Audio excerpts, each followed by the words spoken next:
triggered by the placards and the attempted demonstration outside St. Paul's Cathedral. What would Jesus do? We've been asking ourselves the questions, who was Jesus and what did he do? On Monday night, starting from the fact that Jesus suffered death by crucifixion, the Roman punishment for treason, sedition or terrorism, we explored whether Jesus was a Jewish revolutionary or a social reformer. In terms of the characters around at that time, was he a zealot or a revolutionary prophet? My conclusion was that although arguments can be made for this, the evidence doesn't quite stack up.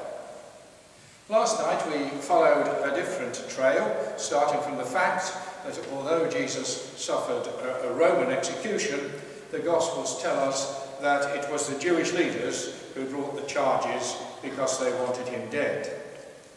In Jewish law at that time, 3 types of people deserved the death penalty. Those found guilty of being a rebellious elder, a false prophet, or a blasphemer. So last night we examined where Jesus fitted in the religious life of his nation. I'd already excluded Jesus as a zealot, and he wasn't an Essene, for Jesus was no austere monastic. Neither was he a Sadducee, the aristocratic traditionalist rulers of religious life. I suggested that Jesus looked more like a Pharisee, the local synagogue leaders trying to relate a changeless religious law to changing times. But they had schools of interpretation. Rabbi A having been taught by Rabbi B, having been taught by Rabbi C, right the way back. And to them it might well have looked as though Jesus, with no such authority, no such pedigree, had struck out with a school of his own over against established or scholarly opinion. He would have looked rather like a rebellious elder. But there was also in Judaism the Hasidim, the occasional religious teachers with exceptional charismatic powers of prayer who could perform cures and exorcisms, who set light to the details of the law in the interest of a firmer grasp of fundamental moral principles. That, I suggested last night, did look more like Jesus. But I ended by saying that there was one fundamental difference between Jesus and the Hasidim. Let's now examine what that was.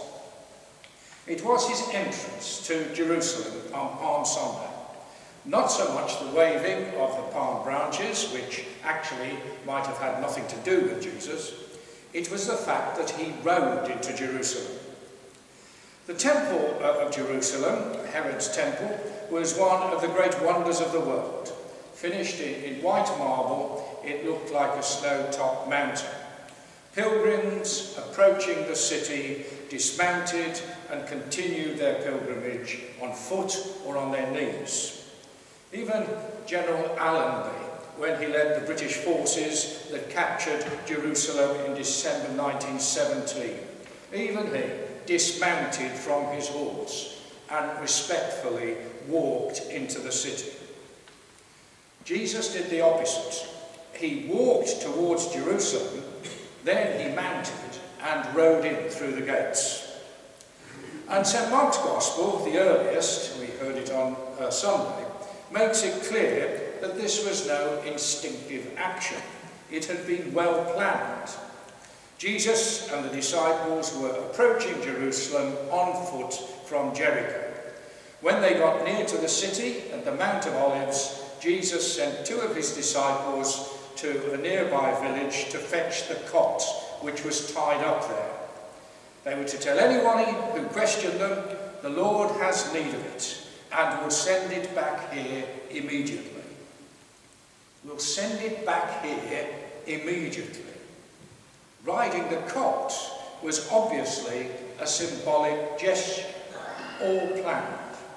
So the cot was brought and Jesus rode it into Jerusalem.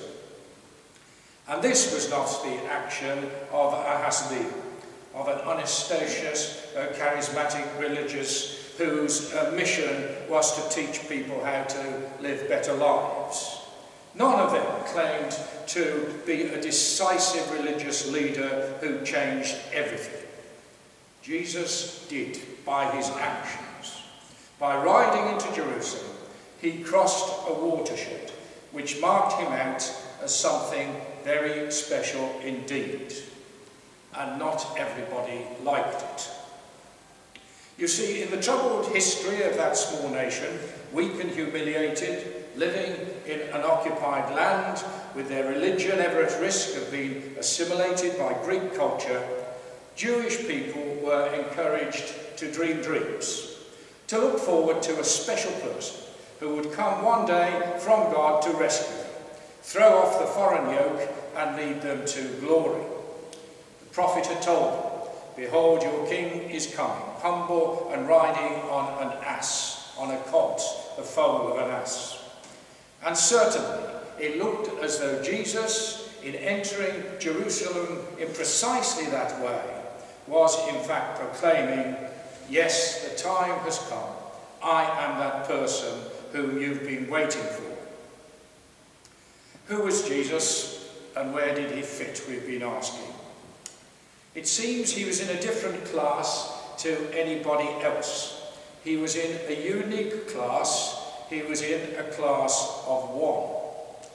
He wasn't unique in having gifts to a remarkable degree, though he had. Poet, teacher, healer. He was unique because the class he belonged to could only have one member. Just as in the British Constitution, the class of monarch only has one member at any one time. For the Jews, this unique class of one was called the Messiah, God's anointed one, who would be instrumental in bringing in a new and glorious epoch. He would put the Jewish people at the centre of the world. He would be a light to lighten the Gentiles. Now, we know from reading the Old Testament that the Jews weren't known for naive, wishful thinking. They were a hard-headed people who believed that God had created the world, and so the world must matter. And if things had gone disastrously wrong, and they had, then they believed it must be possible to see the hand of God even in the disaster. For God had a purpose for the world and a continuing interest in it. But it couldn't be denied that the world was out of joint. Natural disasters, wars and rumours of war, human folly and greed. Surely God couldn't have intended it to be like this. Surely this deplorable state of affairs must be replaced by a better destiny. And for this to happen, God himself must act, sweep the tablecloth away and start again with a new age built on the foundations of God's promises, but radically new. And God's agent in all of this would be the Messiah, the anointed one. Some people thought he would be a great military leader, such as Alexander the Great had been. But this time, nations will be conquered by a nation, Israel, who knew how to truly worship and serve the Holy God. But many believed that the coming Messiah would work at a deeper level than military conquest. He would change human hearts. He would bring people into a new society of obedience and service whilst retaining their freedom and individuality. As the prophet Jeremiah had promised, the law of God would be written directly on human hearts. The coming leader from God would be a new Moses, bearing God's law in his heart and in his hands. He'd be a new Elijah, forth-telling God's judgment and power. He would be a son of David, the liberator. He would be the anointed one, the Messiah, or in Greek, the Christ. People often refer to Jesus Christ as if Christ is his surname. Not at all. The first Christians called Jesus the Christ because they saw in him the anointed one, promised and delivered by God. The Jewish leaders regarded this as a blasphemous claim. In fact, it's not clear that Jesus made such a claim for himself. In his own teaching, he points away from himself. He taught his followers to look around and discern the signs of the times. First, be sure that the new age is dawning. You can see it. then look for and name the individual who was God's instrument in bringing it about. It wasn't so much a question as to whether Jesus had the attributes of a Messiah. It was rather whether things were happening in his vicinity, which indicated that a new age was truly dawning. The messianic event was occurring, bringing in God's saving activity of transforming the world. We're now perhaps in a better place to answer the questions: who was Jesus and what did he do? He was God's anointed one, the Christ, and what he did was to bring in the dawn of a new age. And this was the gospel, the good news that the early church proclaimed. A new age has dawned, come and see. Men and women are different, filled with the Holy Spirit. They have power to teach and heal and prophesy. Old barriers, such as that between Jew and Gentile, are being removed. We see the first fruits of what is to become, and Jesus is the Messiah who has brought this about. Jesus' favourite words for himself was the Son of Man. But at the end, when directly asked by his accusers, "Are you the Messiah?"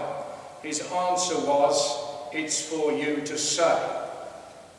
His followers were clear that he was the Messiah.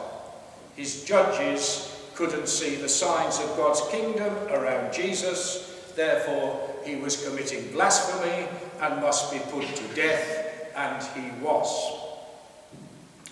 So who was Jesus and what did he do? He was the crucified Messiah. And nobody, perhaps not even he himself, was expecting anything of the sort. To the Jews, a crucified Messiah was a contradiction in terms. Deuteronomy is quite explicit. "Cursed is any man that hangs from a tree." No crucified person could possibly be the Messiah. And the followers of Jesus took a while to come to terms with the fact that they had a crucified Messiah on their hands. Their first reaction was horror and devastation. All was lost.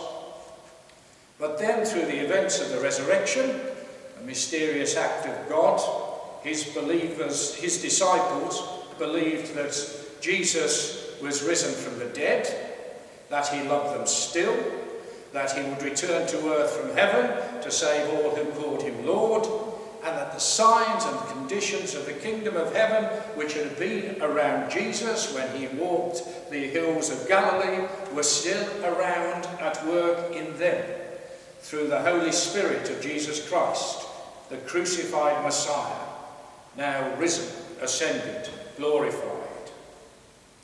And they took that belief everywhere, and with it they changed the world. I said in an earlier address that the primary focus of Jesus' mission, I believed, was religious, not social reform. And I believe that to be true. But nevertheless, the implications of this message have been, amongst other things, to bring total social transformation virtually everywhere for the betterment of humanity. Who was Jesus? He was the crucified Messiah. But there's more.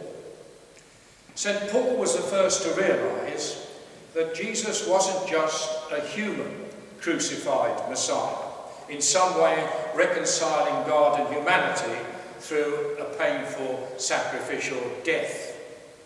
For surely, if there's suffering to be undertaken, a loving God doesn't send somebody else to bear it, even his Son.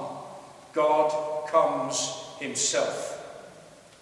So, in some deep way, on the cross, we see a crucified God, embracing humanity with the arms of what we might call tough love. Who was Jesus, and what did he do? Jesus was the crucified Messiah who turned our world and our knowledge of God upside down. We'll talk more about that on Good Friday, whilst tomorrow we'll reflect on the remarkable Last Supper that Jesus celebrated with his friends.